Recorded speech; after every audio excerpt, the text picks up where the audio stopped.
Hello, everybody. Welcome to the 2025 year in review here with Klaas Financial.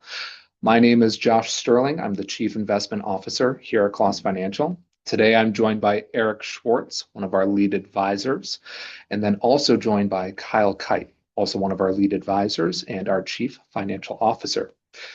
Today, we have a lot of content for you looking back into 2025.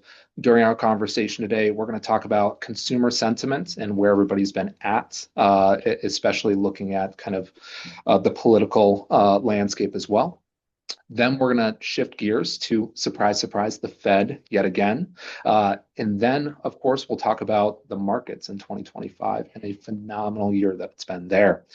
Finally, Kyle's going to clean up the conversation with a bit of a discussion on our traditional 60/40 portfolio and talking about averages over long time periods.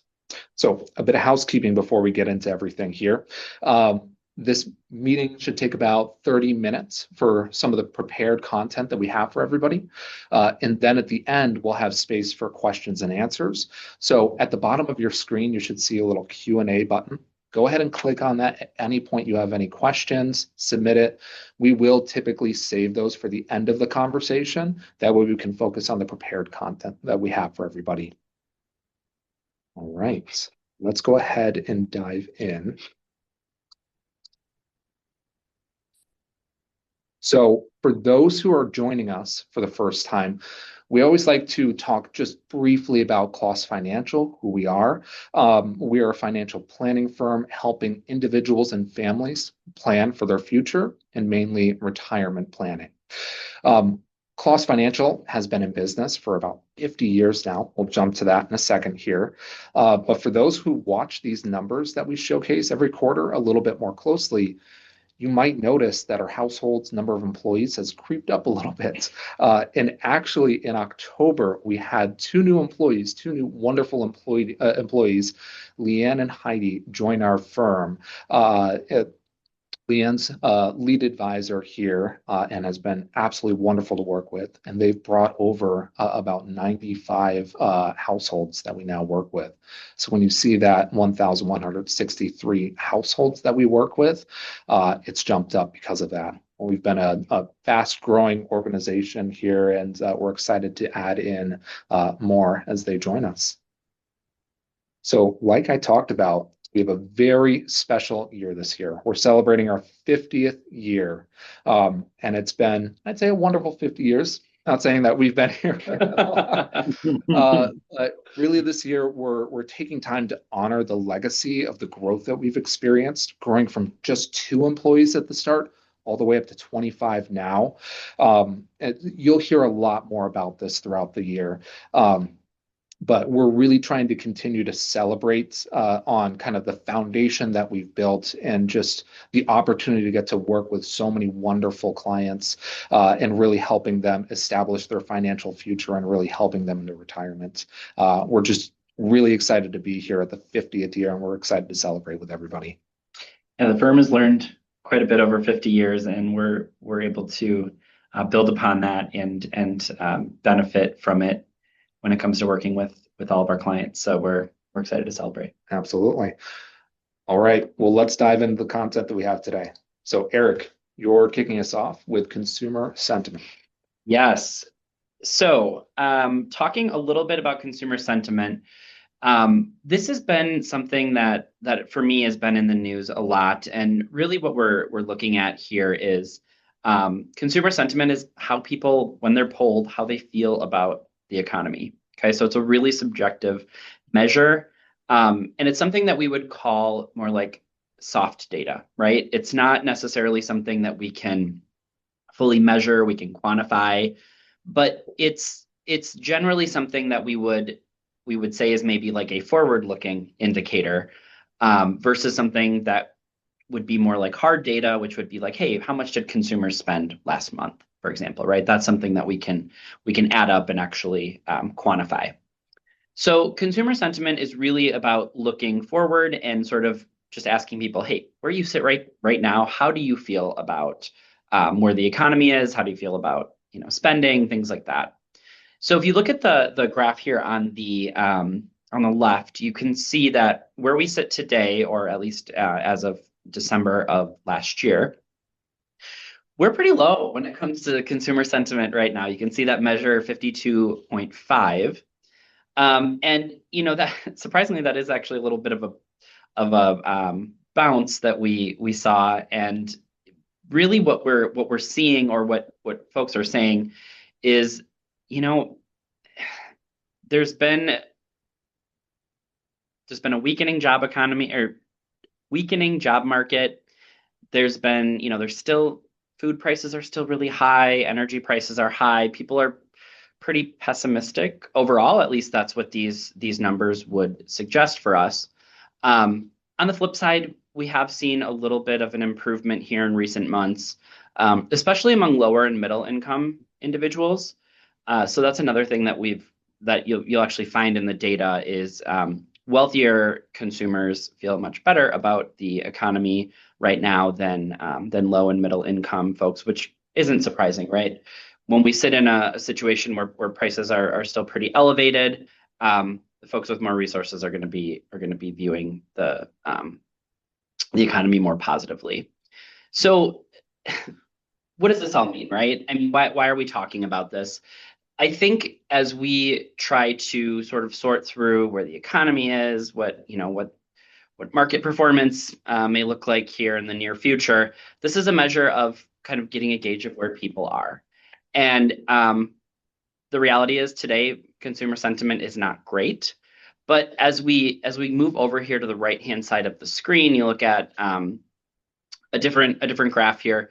We're actually measuring the performance of the S&P 500, the average performance in the 12 months following different consumer sentiment readings. So if you look at all the way on the left there, that is the bar that is showing us the average 1-year performance following a consumer sentiment score in the 50s, right? That's where we sit today in December.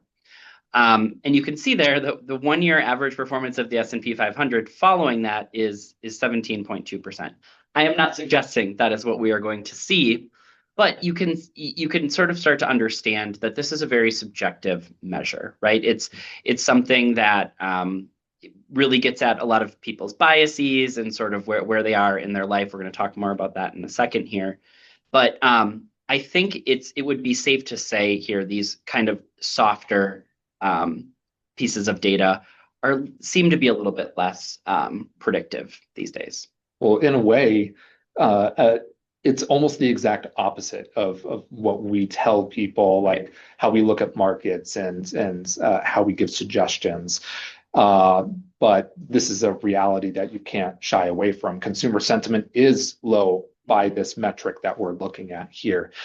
So of course you're going to be seeing that in the headlines. Consumer sentiment is at record lows or things like that. But this is literally somebody just saying, Eric, how do you feel about that? Yeah. And just giving a subjective opinion on kind of how you feel on that day in that very moment. Maybe you just went grocery shopping and you just saw your milk went up by 50 cents. So that one data point controls that opinion that you have when you submit that survey. And so it's really, it's helpful. It's interesting context to see what broad spectrum is, but Eric, to your point on the right, we can clearly see that there's zero correlation between how people feel about the economy versus, okay, how did the S&P 500 return? And that's why we wanted to zoom in on this, because if we're seeing these consumer sentiment measures being so low right now, it's a pretty good bet that there are some folks watching today or people in your lives who are feeling that sort of negative outlook. And so we wanted to kind of zoom in on separating sort of how consumers are feeling with what historically the market has done, and they're not correlated. Yeah, at least for the most part. All right, well, let's get to the divisive part. Yes. Okay. So this is another reason that we wanted to zoom in on consumer sentiment, because as we have, especially post-COVID pandemic, and as we sort of see a continued deepening of political polarization, we are starting to see it impact things like consumer sentiment. Okay, so and this isn't all that surprising when you think about it, but depending on which political party holds the White House, that has a big impact on how people see the economy. So for people who voted for the party that's in the White House, they have a more optimistic view, right? And vice versa. If you did not vote for the party that's in the White House, you tend to have a more negative outlook. And it is, as we look at the graph here, you can see the extremes of that, and it tends to line up with presidential elections. So this is another sort of I don't want to say something to watch out for, but just something for people to think about when you're thinking about how you feel about your finances, right? You are very swayed by the political views or just outlook you may have. So especially as we're trying to make really good decisions around, what to do with our investments and trying to make responsible decisions around that, recognizing that these biases exist and they're actually really, really common is very helpful. And I think the more we kind of continue to be as polarized as a country as we are, probably the less reliable some of this soft data, consumer sentiment data really ends up being.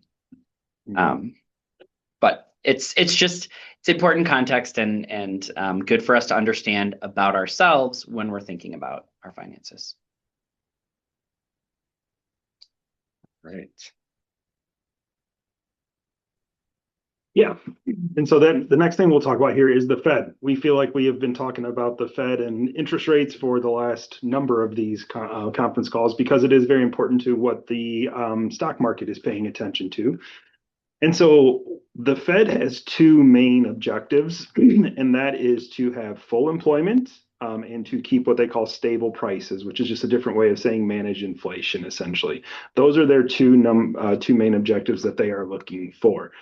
And they are independent because the way that this was designed is so that they are making long-term decisions that are more than obviously than just a short-term, looking very political, that kind of stuff. Is that no, we want to do what's right for the economy long-term.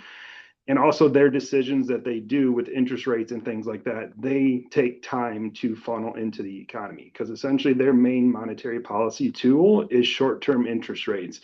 Well, some of the things that are impacted by short-term interest rates aren't something that you buy every month or every 3 months. Think cars, houses, those types of things. So when they're tightening or loosening, monetary policy, meaning changing the interest rates, that doesn't just flush through the economy overnight. And so it does take quite a long time for those to see the output of what those decisions are. Mm-hmm. Yeah, I think when we do these webinars, we're not expressing political opinions or even really digging into that too much because it is, like I said, a very divisive issue. But I don't think it would be a political statement to say that the true independence of the Federal Reserve from the politics is crucial to the stability of the economy, right? If you look around the world, the most advanced economies also have a central bank like the Federal Reserve, and they maintain independence because people need to be able to trust that the decisions that are being made about monetary policy is based on the long-term good, as Kyle was saying, the long-term good of the economy and not what's good for the next election that may be coming up. So I think that's our main takeaway here is it is very important that we maintain independence when it comes to the central bank. And the data that they give, the market and all that stuff. The market is watching this stuff all the time. There, where we get the unemployment rates and all that kind of stuff. So you have to have confidence that what you're getting is good data to make decisions on and things like that, of course. So that's, again, why the market pays such a high attention to this. And this is why this will continue to be a topic, especially over the next few months here as, whoever becomes the next Fed president, it's going to continue to be top of mind for a lot of people. Mm-hmm. Right. Well, let's go ahead and move on to discussion of the markets because this has been yet again another really exciting year for the markets. We've hit on this many, many times this year in each of our quarterly webinars that we've hosted. But one of the main indexes that we track here, we have it here on the green line, the MSCI World X USA. That has really overperformed any other index that we track year to date in 2025, performing at about 33%, and compared to the U.S. stock market at 17%, almost performing twice as much as the United States. And that's not a trend that we've seen for many, many years. But even so far, year to date, we're seeing a doubling of returns in international markets versus US markets. Now, of course, it's just been 3 weeks, so don't pay too close attention to that. But it's one of the other main reasons why we really focus on broad diversification really across the board, making sure that we take opinions out of the world of investing and really focus on broad market exposure to help balance out both long-term returns and protecting against the downside when certain assets don't perform the way that you expect them to. Now, I'm saying all this, and you just solo out the United States. 17% is a phenomenal year. As a matter of fact, this is the third year in a row that the S&P 500 has performed 15% or more. And apparently that's only happened 8 times back to back to back since 1929. So it's an incredible opportunity to hit these back to back to back performance years. It's a wonderful time to be invested in equity markets and to really be rewarded for remaining invested. Even, I mean, over these past 3 years, you still hear the market is at all-time highs. The stock market concentration is a scary thing that you should be worried about. Being a part of the market over the last 3 years has been an incredible opportunity, incredible growth mechanism for your overall portfolio. It's been a great time, and 2025 is no exception to that.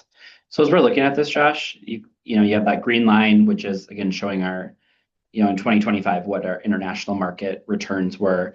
You have that blue, kind of light blue, showing us the U.S. markets. But that purple line, which is showing a bond performance, that's not bad either. Yep, that's kind of the final point on here. That is just a really incredible kind of evidence to how good this year has been for a lot of individuals' portfolios. Back in 2022, that was a rough year when interest rates started going up drastically to help combat inflation. And bond markets really paid the price for it. And ever since then, we've been chatting about how, give it time, bond markets will come back. You'll eventually get stabilization, and then you might even get a little bit of market appreciation as the Fed starts to reduce interest rates. And right here, looking at that stable purple line across the board there, that's your interest that you're receiving on your underlying bonds that you're holding, and a little bit of market appreciation as the Fed actually has been reducing rates throughout 2025. We are really starting to get into that payoff mode of going through higher rates. We're almost back to break even from where that 2022 timeframe reduced bonds. And these are the best years that we can have being invested in both equity markets and bond markets. It's been an incredible driver for growth. But of course, looking at the equity markets, one of the most common questions that we would get is really kind of on the things that you hear about in the headlines all the time. The Mag 7, Magnificent 7. You have Alphabet, Google, NVIDIA, Microsoft, Meta, which is Facebook, Tesla, Apple, and Amazon. And those for many years have been one of the only sources of growth in the S&P 500. But right here, we're looking at year-to-date or 2025 performance in all 7 of these stocks, and then also in the S&P 500. And we just wanted to illustrate that while all 7 of these stocks certainly help contribute to positive performance, they're not the only drivers to performance. We had 2 of these stocks perform exceptionally well in 2025. but the other five either trailed in performance or just a little bit lower. But the other 493 stocks that you're also invested in, when we're just looking at the S&P 500, which is just a part of the overall portfolio, those are also positive as well. We're starting to see this broader support kind of across the board in the S&P 500, which has been a really helpful thing to look at. Of course, at the end of the year in 2025, one of the big proponents of kind of the growth that we saw was strong earnings kind of across the board, both in Q3 and Q4. That was really a big bolster to performance, especially in the US space at the end of the year. I think that's really encouraging to see, to get these strong earnings reports, because a lot of the discussion that, I mean, I hear clients tell me about is, there's a ton of hype around artificial intelligence and all of these things, and that's what's pushing the market higher, but there's nothing to support it, right?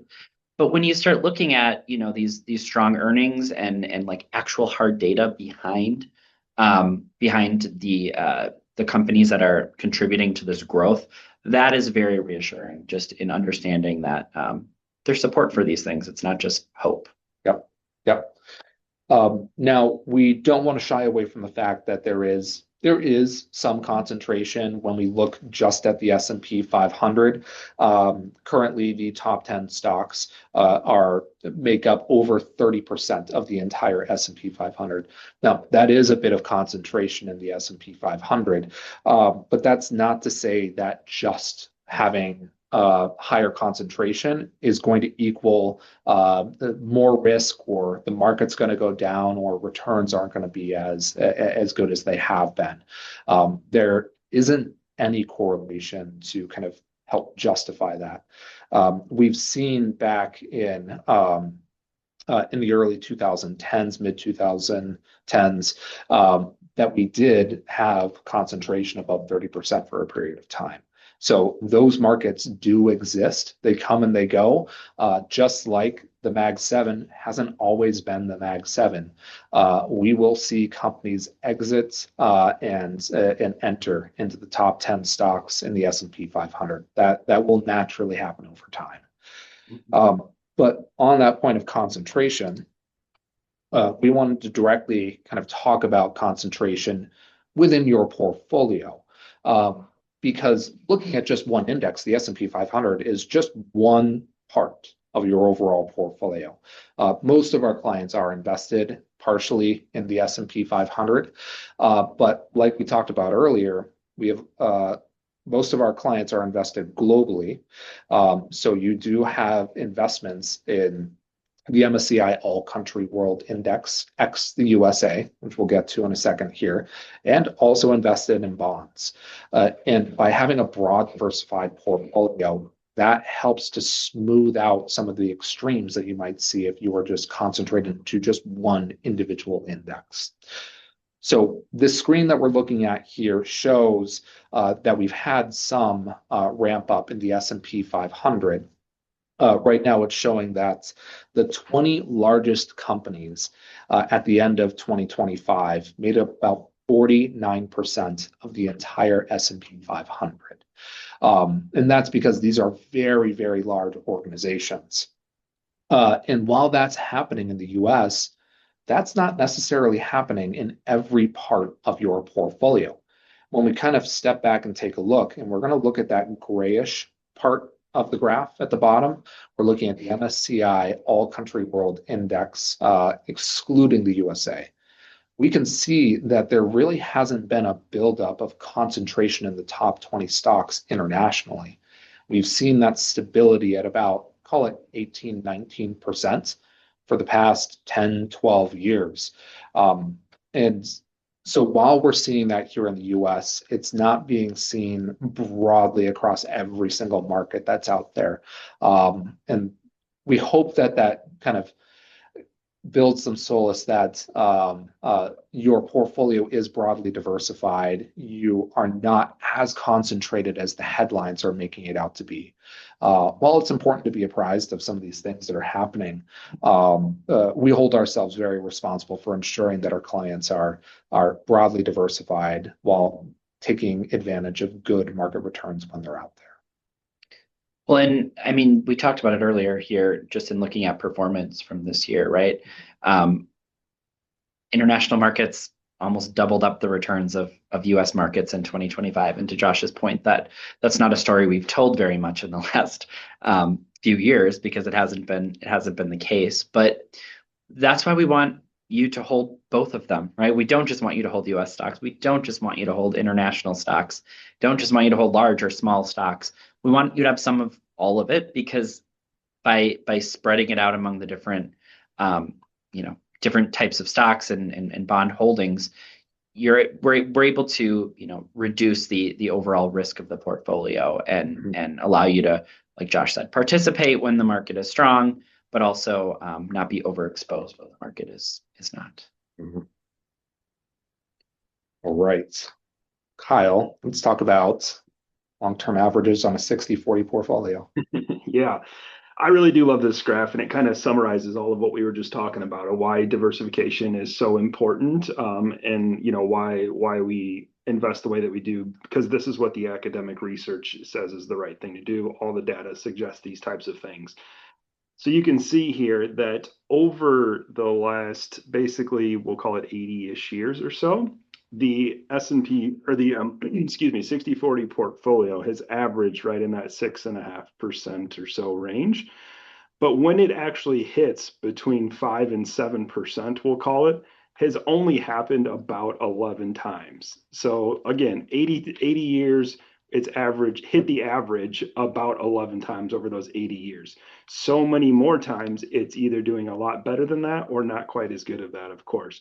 So again, this is just reiterating why it's so important to smooth things out, especially for most of our clients that are in retirement mode and you're taking distributions off of these portfolios and those types of things, is that the risk is that you are overly aggressive or not diversified enough, and you take one of these 2008 type years where you're down 25, 28%, or even 50% if you were 100% stock, right? So if you're taking money out and your portfolio is down 50%, you're digging a very big hole that you may not get out of.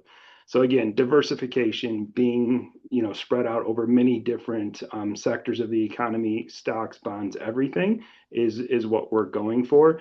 But again, this is why we say it's not linear. We would all love to, if I could just give you 5% a year, take out all the variations, it would make our jobs a lot easier, and it'd be a lot easier to, project out the retirement plans and all the disclaimers and that kind of stuff. But with investing, it does not work that way. We know where the average is going to get there eventually, but you're going to have good years, you're going to have bad years. And as Josh mentioned, we really had 3 really good years in a row, but that year before that was not a very good year in the stock market. So again, you just have to stay invested over a long period of time to have the highest chance of success for these plans. Yeah.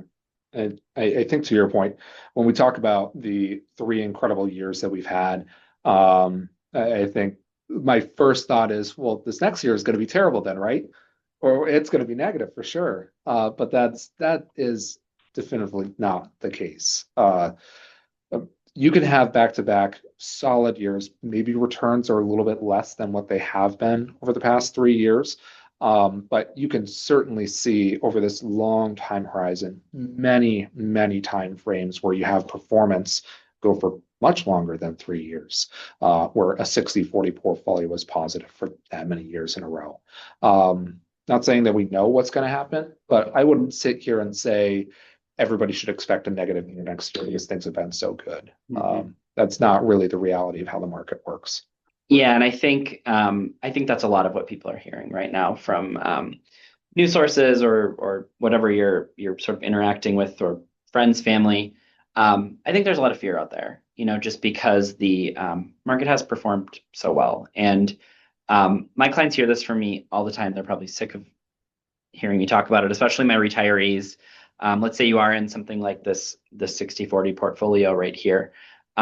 The reason that Kyle was just mentioning, there's a lot of research behind this, and the reason that we talk so much about it and so many of our clients use it is because it really is built to provide both, income for our retirees when they need it, and also position for, some growth to replace some of what you're drawing out. So I think when we look at our statements, we get sort of married to that one number we see on there. What's the balance this month, right? And what is it compared to last month or whatever it might be? But there's a lot of different pieces in there that make up that portfolio. And just because, the overall number may be down 1 month, for example, that doesn't mean that if you're taking money out, you're drawing income, that doesn't mean that all is lost and, oh my gosh, now we shouldn't take money out or something like that, because there are different pieces in there that are built to perform, well at different times. And I talk to my clients a lot about that fixed income allocation, that 40% of the 60/40 portfolio that is generating interest on a regular basis, that tends to hold its value better when the stock market gets volatile. So just remember, you have different pieces in there that are built for different parts of whether it's income or growth. And watching that kind of one number can really kind of lead you astray, because it makes you think of, oh my gosh, all is lost because last month to this month it went down $5,000 or whatever it may be. Mm-hmm.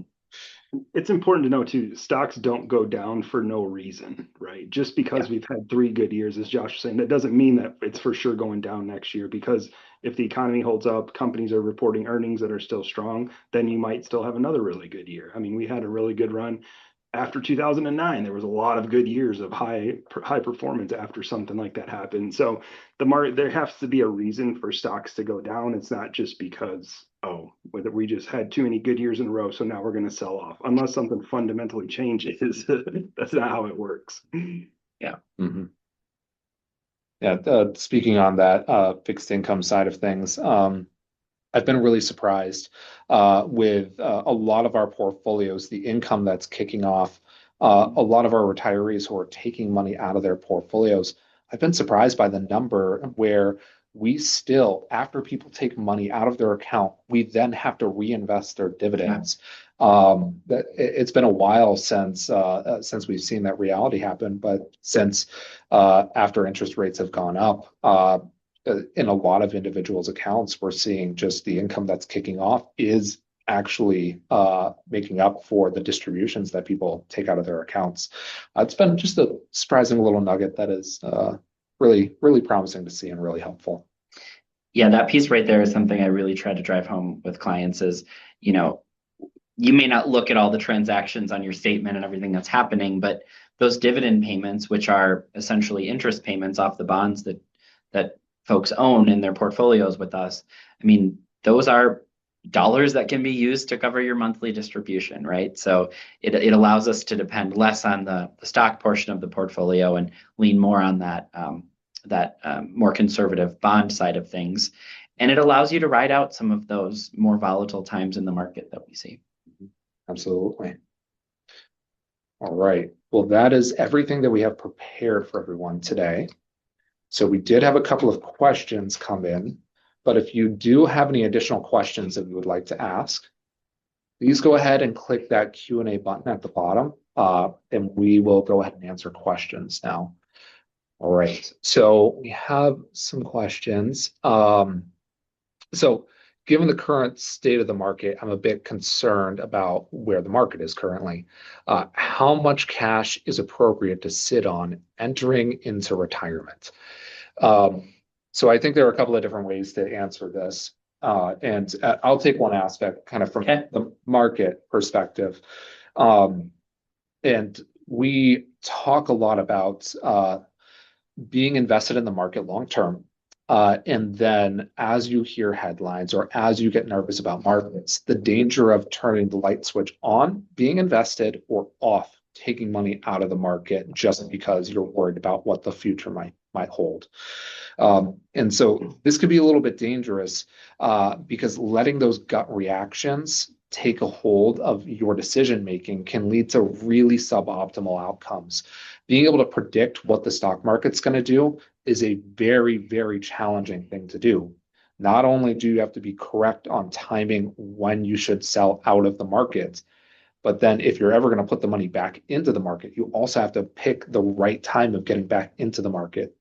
All too often, we've seen people pull out money at some of the worst times of the market as the market is correcting and going down, and then putting money back in once the market has hit all-time highs again, when things have settled down and things are back to normal.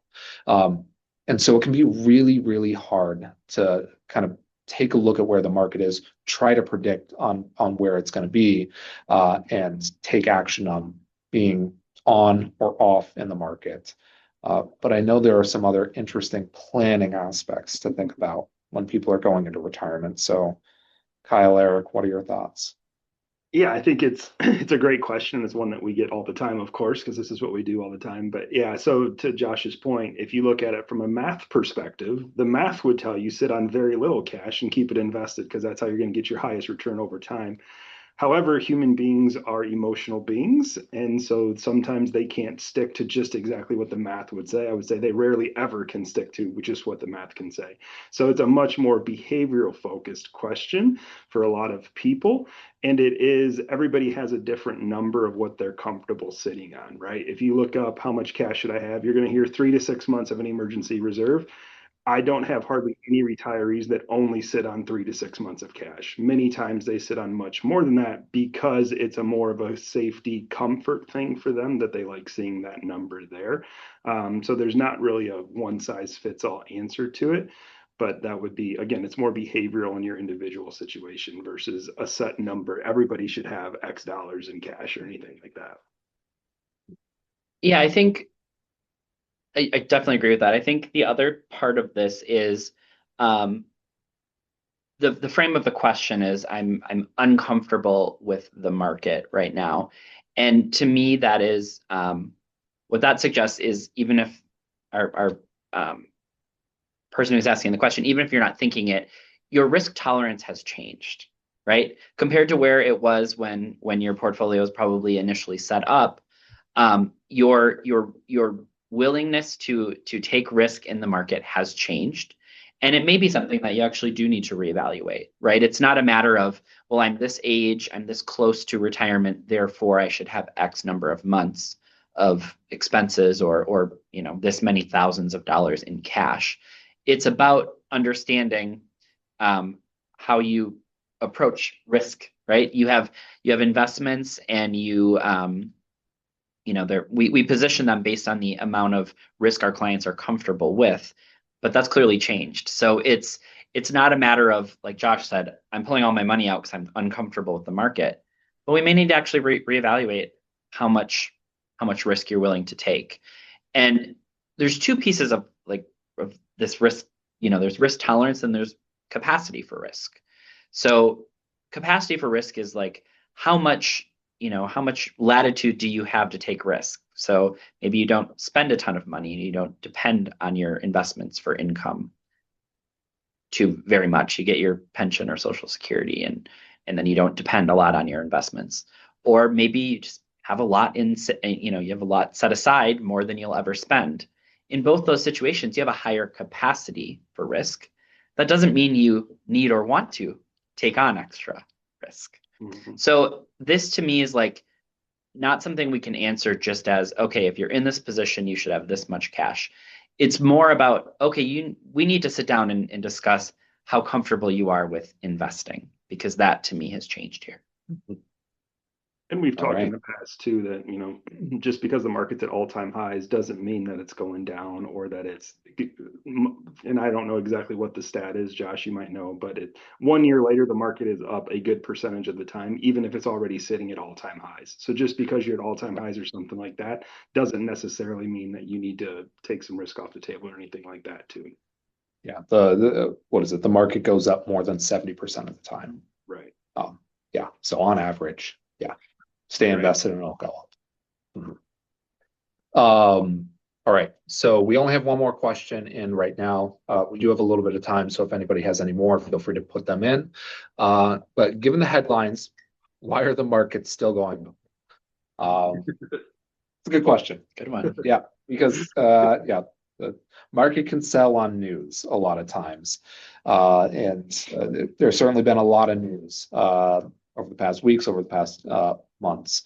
But I look at it in a couple of different ways. One, the news and headlines isn't necessarily the status of the economy. And the economy has been pretty good. You have unemployment going down. So the workforce is remaining relatively strong. Inflation has come down. It's still coming down slowly, but it has come down. And things seem to have kind of stabilized in that part of the economy. So from that perspective, you're seeing a little bit of strength there. And then when you match that up with companies hitting good earnings numbers in the later half of 2025, you're starting to see some of those growth metrics working. That's kind of why you're seeing the markets continue to hold strong and go up, even though you may be seeing some discerning headlines. Mm-hmm. Yeah. Mm-hmm. All right. Yeah, I think it's that idea of the markets will always find a reason to go up if they want to go up. It sounds strange to say, but we live in the easily accessible news environment, and the market and investors can be emotional, and there are generally pretty strong responses to any piece of news or headline we may see, and that can cause the market to do something that maybe we're not expecting it to, as we sit and think through it and think about how we feel about the economy that day, or how we feel about sort of the direction things are going. Market behaves differently. Yeah, definitely. All right, perfect. Well, thank you very much, everybody, for joining us for our 2025 year in review. Again, it's our 50th year celebration this year. More to come in the future. But thank you very much for joining us, and we'll see you next quarter. Bye. Guys.